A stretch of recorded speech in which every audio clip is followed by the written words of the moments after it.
Welcome back to my channel সুস্মিতার গল্প কথা। তো আজকে আবার একটা রান্নার রেসিপি নিয়ে চলে এসেছি। তো রান্নার রেসিপিটা হচ্ছে ভেটকি মাছের একটা রেসিপি করবো, সেটা হচ্ছে বাদশাহী দই ভেটকি। ঠিক আছে, তো ভেটকি মাছগুলোকে আগে আমি নুন হলুদ দিয়ে মাখিয়ে নিয়েছি, কারণ জানো মাছ ভাজতে গেলে আগে একটু নুন হলুদ দিয়ে ম্যারিনেট করে নিতে হয়। তো কড়াই আমি সর্ষের তেল দিয়ে দিয়েছি, প্রায় 5 থেকে 6 টেবিল চামচ দিয়ে দিয়েছি। ঠিক আছে, এটার মাছ ভাজার পরে সেই মাছ ভাজার তেলেই আমি রান্নাটা করব। তো সেই কারণে একটু বেশি তেল নিয়েছি। ঠিক আছে, এতগুলো মাছ আছে ভাজতে হবে। তো তেল গরম হয়ে গেছে, আমি মাছটা দিয়ে দিই।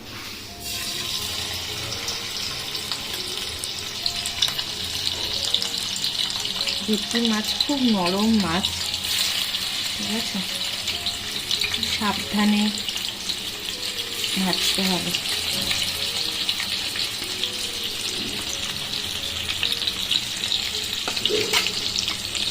এটা 900 গ্রাম ওজনের ভেটকি রয়েছে, গোটা একটা ভেটকি পুরো রয়েছে।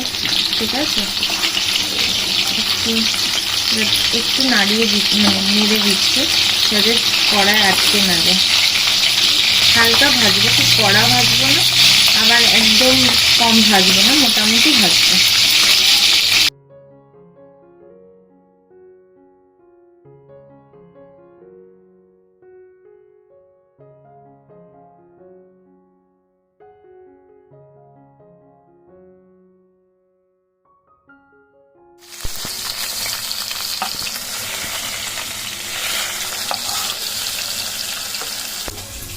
আচ্ছা, দুটো ছোট সাইজের পেঁয়াজ নিয়েছি আর লঙ্কা দিয়েছি। ঠিক আছে, লঙ্কাটা যে যা ঝাল অনুযায়ী দেবেন। এখানে 4-5টা কাঁচা লঙ্কা দিয়েছি, এটাকে আমি পেস্ট করবো। ফোড়নে দেবো হচ্ছে তেজপাতা, ঠিক আছে, তারপরে একটু কালো জিরে, তারপর দুটো শুকনো লঙ্কা দিলাম, দুটো এলাচ একটু ফাটিয়ে দিলাম, 3টে লবঙ্গ দিয়েছি। ঠিক আছে, ফোড়নে যখন এটা থেকে স্মেলটা বেরোবে, ভাজার যে একটা স্মেল আছে, স্মেলটা বেরোনোর পর আমি ওই যে পেঁয়াজ আর কাঁচা লঙ্কাটা বাটলাম সেটা দিয়ে দেবো। মানে এই পেঁয়াজ আর কাঁচা লঙ্কার পেস্টটা দিয়ে দিলাম।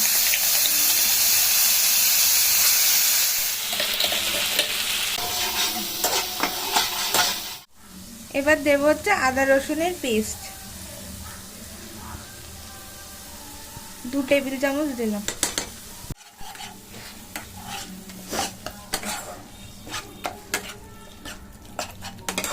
এবার এটাকে ভালো করে ভাজা করব, মশলাটা ভালো করে ভাজুক, যে আদা রসুনের যে একটা কাঁচা গন্ধ থাকে সেই স্মেলটা যাক, তারপরে আমি অ্যাড করব বাকি জিনিস। এখানে এখন পেস্ট করবো হচ্ছে টমেটো, এর সাথে তোমরা আদা রসুন দিতে পারো। ঠিক আছে, দিয়ে পেস্ট করতে পারো। আমি আদা রসুনের পেস্ট নর্মালি দিলাম, ঠিক আছে, রেডিমেড। আর এখানে আমি গোটা জিরে দিয়েছি। ঠিক আছে, যাদের গোটা জিরে থাকবে না তারা জিরে গুঁড়ো ইউজ করতে পারো। সামান্য একটুখানি জল দিয়েছি, দিয়ে এবার এটাকে আমি পেস্ট করব। এবার আমি এই পেস্টটা দিয়ে দেবো।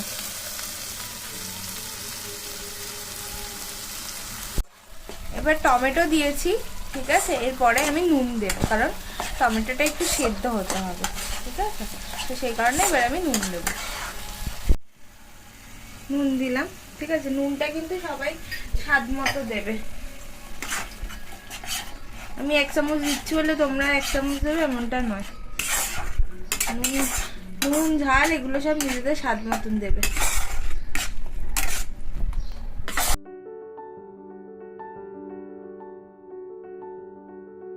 তোমরা জানো যে দইয়ের মধ্যে একটুখানি নুন দিয়ে ফেটিয়ে নিতে হয়, না হলে কিন্তু রান্নায় দিলে ছানা কেটে যাবে, ছানা ছানা হয়ে যাবে।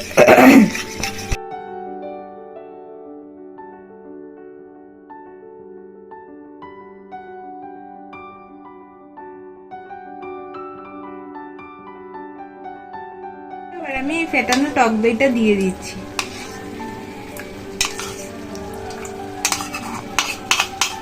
চাইলে এর মধ্যে সামান্য একটু দইটার মধ্যে সামান্য একটু জল দিয়েও নুন দিয়ে ফেটাতে পারো, আমি শুধু নুন দিয়ে ফেটিয়েছি।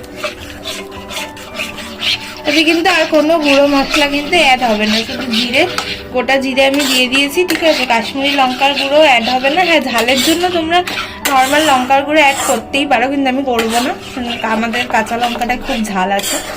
ওই জন্য আমি আর করবো না, তোমরা চাইলে করতেই পারো, কিন্তু কোনো রকম কাশ্মীরি লঙ্কার গুঁড়ো বা হলুদ গুঁড়ো এগুলো কিছুই অ্যাড করবে না, এই কালারটাই থাকবে।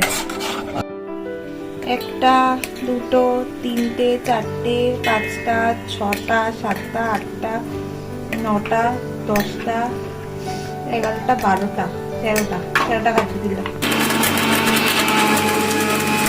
গ্যাসের ফ্লেমটা লো রেখে আমি এবার কাজুটা দিয়ে দিলাম, কাজু বাদামের পেস্টটা। কিন্তু গ্যাসের ফ্লেম কিন্তু হাই করবে না, যেহেতু কাজু বাদাম দেওয়া আছে পুড়ে যাবে। এখনো অবধি আমি কোনো রকম কোনো জল অ্যাড করিনি, ঠিক আছে, করবো। তেলটা মশলাটা কষে জলটা ছাড়লে তারপরে আমি সামান্য একটু জল দিয়ে গ্রেভিটা করবো। দেখো মশলা থেকে কিন্তু তেল ছেড়েছে, ঠিক আছে, এই যে দেখতেই পাচ্ছ তেল ছেড়েছে। এবার আমি এটাতে জল অ্যাড করবো, তোমরা গরম জল চাইলেও অ্যাড করতে পারো, আবার নর্মাল জলও অ্যাড করতে পারো, ঠিক আছে। আমি নর্মাল জল অ্যাড করবো।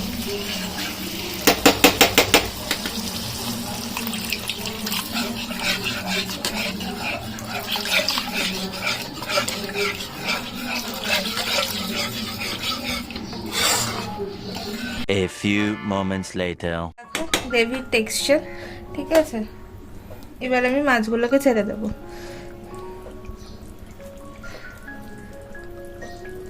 খুব নরম,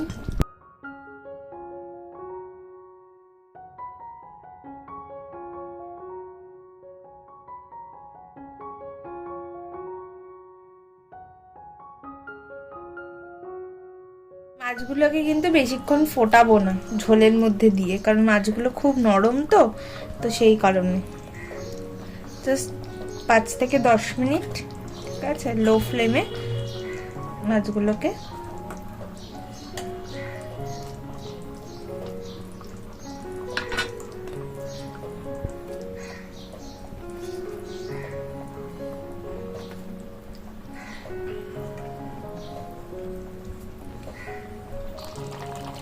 এবার একটুখানি গরম মশলা দিয়ে দেবো, ঠিক আছে, শাহি গরম মশলা।